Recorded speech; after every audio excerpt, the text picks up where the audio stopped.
Hoje nós teremos uma entrevista com o grande Gregor Mendel.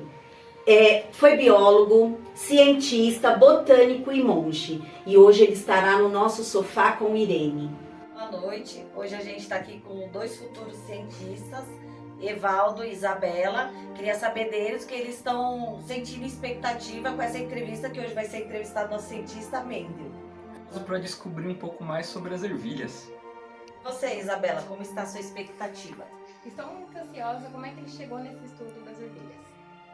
É com você, Irene, aí no seu sofá, com o nosso grande Gregor Mendel. Gente! Que maravilhosa! Hoje estamos aqui com um entrevistado incrível, um estudioso científico, o Gregor Mendel! Gente, tudo bom? Tudo Como você bem, está? tudo jóia, tudo Sente-se! bom? Plateia, sente-se também! Conte-me mais, como que foi suas experiências, seus estudos? Os estudos foram muito difíceis logo no início, né? Iniciei no mosteiro aos 21 anos. Foi uma saída, uma alternativa para poder iniciar os meus estudos na área da ciência. Conta como que foi os seus desafios nos seus estudos? Tirar uma coisa aqui da sua orelha. Olha só as minhas ervilhas, onde elas estão. Nossa, que incrível, gente! Tem até uma amarelinha. Olha, sensacional! E outras dificuldades que você teve? Tiveram algumas dificuldades foi no conhecimento, né? Na criação da genética, no estudo, na separação. Primeiro, a aceitação na comunidade científica foi um dos grandes desafios que eu tive que enfrentar.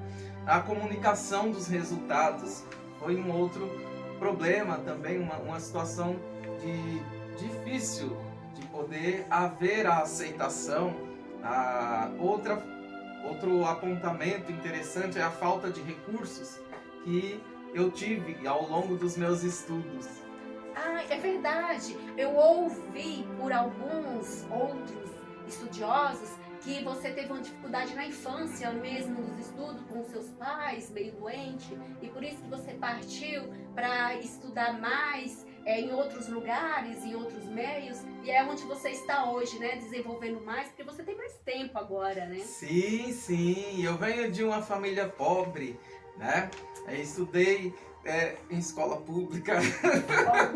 Muitas. E você teve uma outra dificuldade? Ou hoje você já está mais acessível às ferramentas de trabalho?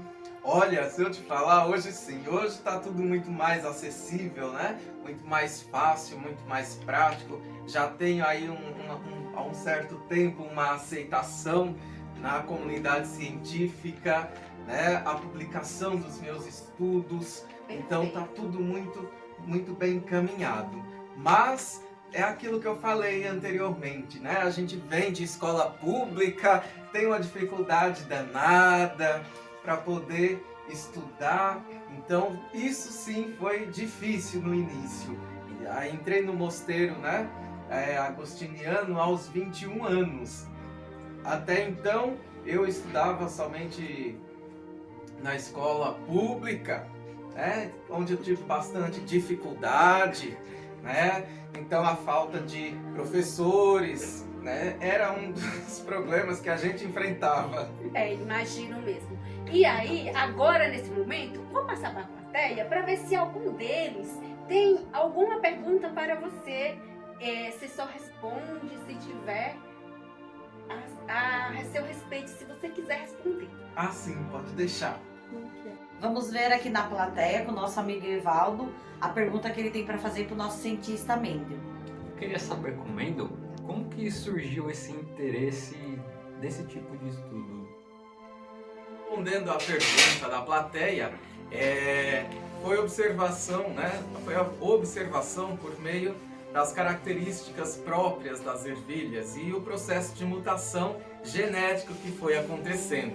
Então, ervilhas amarelas, ervilhas verdes, ervilhas lisas e ervilhas rugosas, né? E a genética ela vai fazer então o processo aí para poder a gente chegar num determinado objetivo, num determinado resultado, se eu vou querer, né, apenas ervilhas verdes, se eu vou querer ervilhas rugosas, se eu vou querer as ervilhas amarelas ou as lisas também. Vocês acabaram de ver uma entrevista que teve com um cientista. Infelizmente, ele não teve tempo de ver o reconhecimento dos seus estudos e da sua influência para a hereditariedade da humanidade. Obrigada.